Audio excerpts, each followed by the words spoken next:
Hello, and thanks for tuning in. So today I'm going to be using kale as one of my ingredients for a dish. I've noticed that traditionally we use kale for a salad, but kale really has more use than just for a salad. And when I lived in Portugal, there's a dish, it's a soup that they make out of the kale, and that is what I'm going to be doing here today. So I bought this bag, it's about 10 ounces in weight at Trader Joe's. It already comes in this packet of kale. Along with that I have these potatoes. It doesn't have to be quite as many as these. I have roughly 5 potatoes here. I love potatoes, but if you don't want to have that many potatoes within the soup, that's fine. You can take a few away, entirely up to you. Another thing you're going to need is 1 big onion, 2 cloves of garlic, olive oil, we're going to be putting that in as well, and you're going to need a little bit more than 1/4 cup of the olive oil, and to taste, to add some taste to it, 2 teaspoons of salt, again depending on your taste. Some people like a little bit saltier, some a little less. You decide what is best for you. And another thing we're going to need is obviously soup. What I do is I heat up the soup prior to putting it into the pot, and it's usually around 7 cups that I will put into the pot. And then finally, this is not chouriço. If you can get a hold of chouriço, and I'm talking about the Portuguese chouriço, it's a little different than the Spanish chouriço. Unless you're living in Boston or in New Jersey, in Newark, New Jersey for instance, to get your hands on Portuguese chouriço is going to be very difficult. This is close to the chouriço. It isn't quite the chouriço, but if you can find a sausage which has a kind of similar flavor to that, you'll be good to go. Now this is what I like to put into my soup. Some might only want to put 1 in. That's fine. You determine on what you want to put in there and how much of sausage you want to put in there. Now this has already been pre-cooked. So what I'll do is I'll just cut it into slices and then put it in afterwards, which I'll walk you through as I get started. But if your sausage is raw, make sure that you first cook it. And once it's cooked, let it cool down somewhat, and then we'll cut it in slices and then add it into your soup. Okay, so that's really the basic ingredients that we're going to need for this dish. So what I'm going to do is prepare this. I'm going to be peeling the potatoes and chopping them up in cubes. I'm going to be dicing the onion, and then also the same thing with the garlic cloves. And once that's done, we'll start cooking. Okay, so we've completed all the prep work now. Let me show you. Here are the onions, okay, just diced somewhat. Right behind it is the garlic, which I've also diced. So we have that taken care of. If you look at the potatoes, I've cut them into kind of cubes. It doesn't have to be exact, it doesn't have to be neat or anything like that, just cut them smaller. The reason being is it takes less to cook them, and in the end we're going to be smashing them anyway. So it doesn't have to be an exact science and making sure they are the same size, okay? So yeah, just wash them, cut them, rinse them out, and you're good to go. And then we also have the meat. Again, this is a sausage. You can cut it into pieces like these. That's perfect.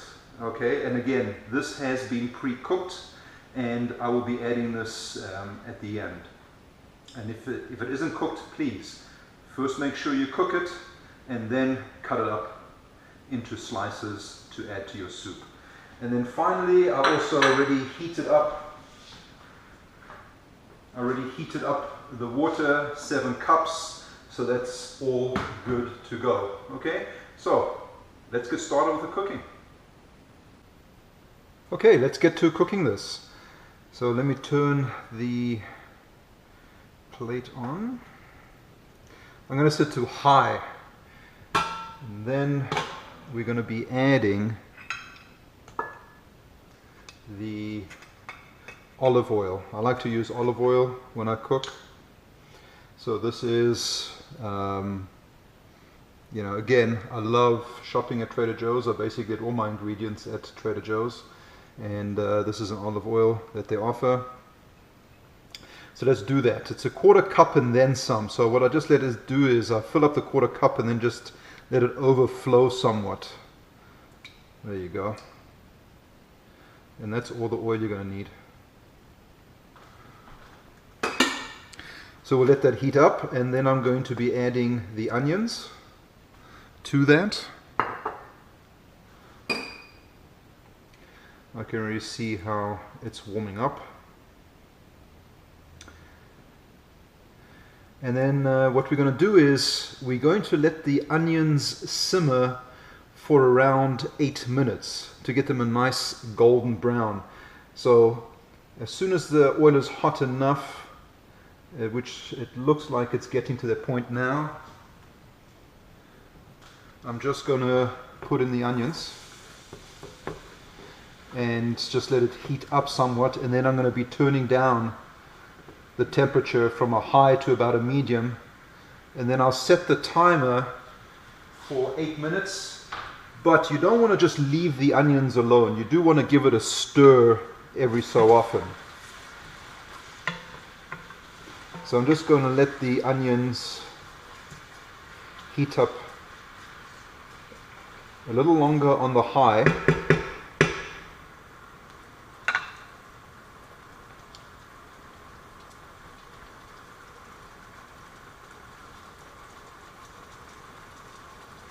There you go, now it's getting to that point. And what I'll do is just turn it down to the medium mark. So medium is between your high and your low point on your particular stove. You know, whether you have a gas stove, propane, electric, you know, just set it to the medium mark between the high and low point. And then what I'm going to do at this point is put the timer on for 8 minutes, start that, and that's kind of it. We're just going to be nursing, so to speak, these onions, giving them a stir once in a while, and then getting them a nice golden brown. And once it's at that point, we'll go to the next stages. Okay, so let me just turn off the vent, because it's just too much noise, you won't be able to hear me. But we're getting to that point now where we've reached that 8 minute mark. As you can see, it's simmering nicely, and the onions are getting that nice golden brown kind of a look to it, which is what we're wanting. So remember, just bring it nice simmer, stir it. You don't want the onions to start burning and sticking to the bottom of your pot. Okay, so now that we've gotten to that point, oh, let me just turn the timer off. Now that we're over here, I'm going to be adding the potatoes. So we're just going to be putting them in. And we're going to be putting in the garlic. Okay, so we're going to add the garlic to it at this point as well. And then what I'm going to do is turn up the heat between high and medium. Okay, so just turn up the heat just somewhat, and then stir the potatoes in with those onions and let it heat up. Okay, because remember, the potatoes were at room temperature. We just want to warm them up a little bit and get some of those flavors and lock in a little bit on those potatoes. Okay, and remember, just make sure that you stir consistently, because the potatoes, especially when you get at a higher heat, they have a tendency to want to stick to the bottom of your pot. So make sure that you give it a regular nice, it's almost like you're frying the potatoes. Now one thing you always want to avoid doing, and that is burning the garlic, because they become bitter tasting when you do that over in these pots here. Okay, so because you're not roasting them. If you roast them, they obviously have a much different taste to them, but if you burn them, then it doesn't taste that great. So that's one of the things you want to avoid doing, is burning garlic.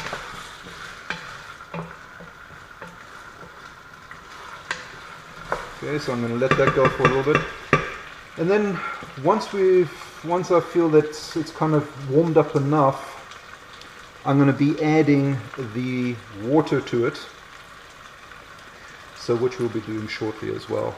And then once I've added the water, I'm going to put my 2 teaspoons of salt in there and let it cook for at least 25 minutes.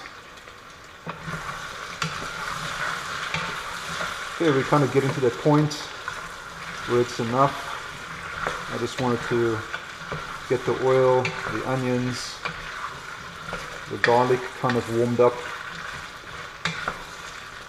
over here as well.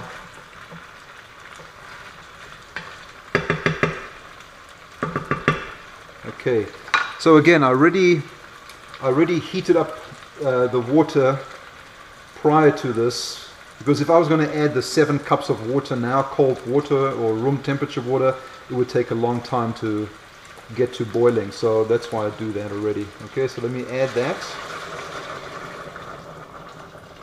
So I'll just empty it all out in there.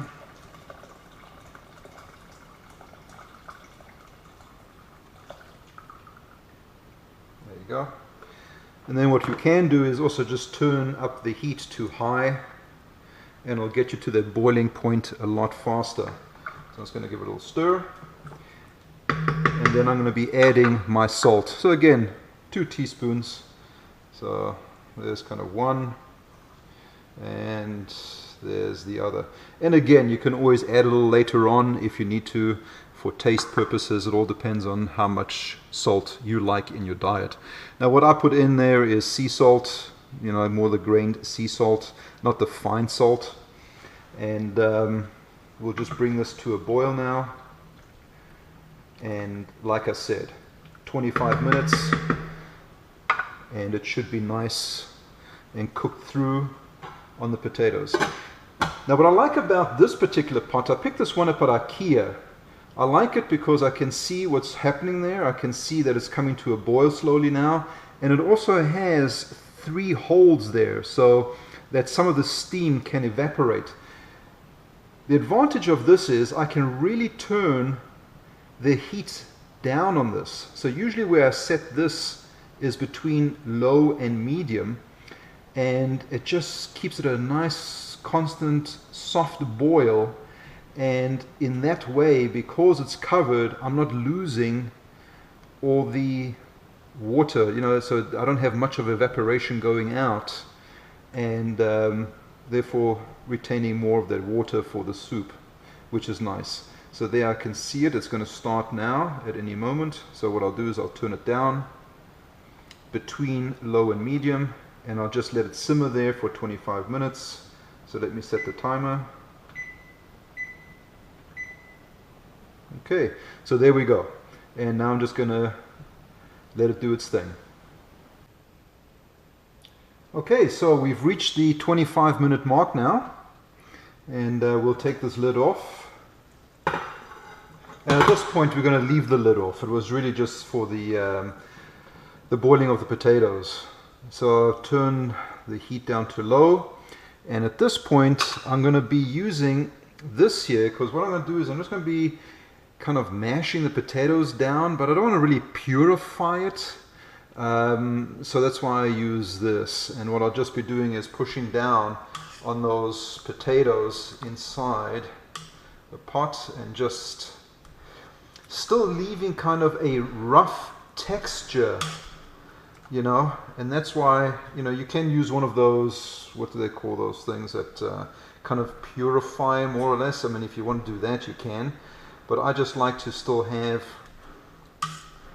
you know, the little tiny little bits. Because that's really what Portuguese cooking is more of. It's not as, it's more country kind of thing, I would say. Not that French kind of perfection, you know, and, you know, if it doesn't taste good, add more butter kind of concept. No, it's really more a country, and which I really enjoy.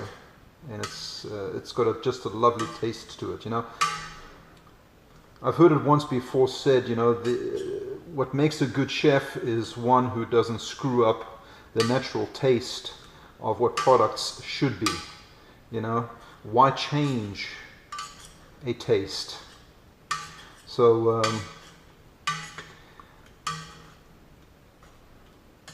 let me just do this for a little longer. It's just about done. I've gotten to that point where still, you can, little bits of potatoes. Okay, that's done. And what I will do now is add the sausage, and obviously if you can get your hands on chorizo, that would definitely be, that would just make this the perfect Portuguese dish. But unfortunately, living here in the state of Washington, I cannot get a hold of the Portuguese chorizo, you know. So I mean, Spanish chorizo I guess would be fine as well, or a sausage that kind of comes close to it. Okay, so we're done with that. Let me add the sausage, and at this point I'll just turn up the heat as well, just so it can start to boil a little bit again. And I'll add these sausages to it. And I'll let it cook for about 5 minutes or so, just to warm these sausages up somewhat. And you don't want to have the water boiling either. Like now it's starting to boil already, I'll just turn it back down again. I just wanted to turn up the heat somewhat. So really all I'm looking for is a nice simmer, and then I'll let it simmer for about 5 minutes. Okay, set that aside. And just give this a little stir to evenly spread it out. And again, at this point, I'm going to leave the lid off and just let it simmer. Okay, maybe just at medium. Let me turn the timer on, 5 minutes. Let's get that started.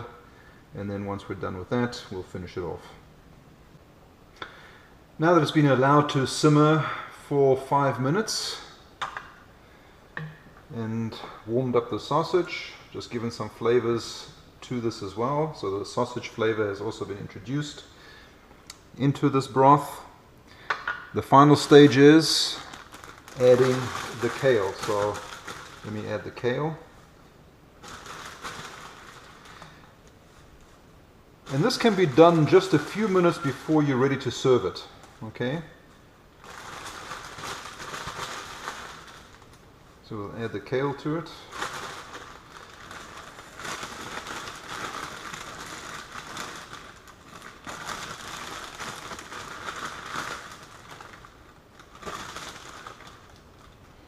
There we go.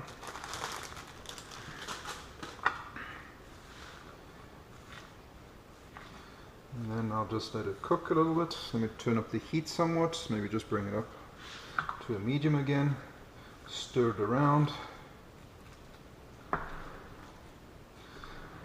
and just let it simmer, I would say maybe for 2 minutes or so.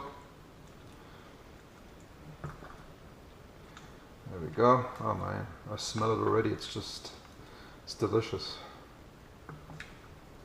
Okay, so there we go. Again, I'm going to let it simmer for about 2 minutes, and then it's ready to serve. Okay, so I've allowed it to simmer for another 2 minutes now. It's definitely ready to serve, so let me turn this off. And give it a little stir. Get my ladle, and let's give it a taste test. A little liquid. There we go. You get a spoon.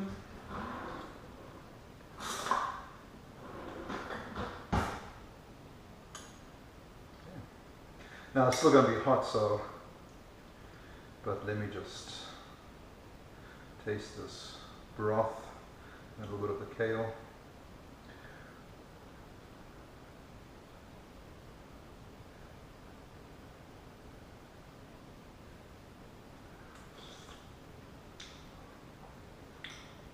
Oh,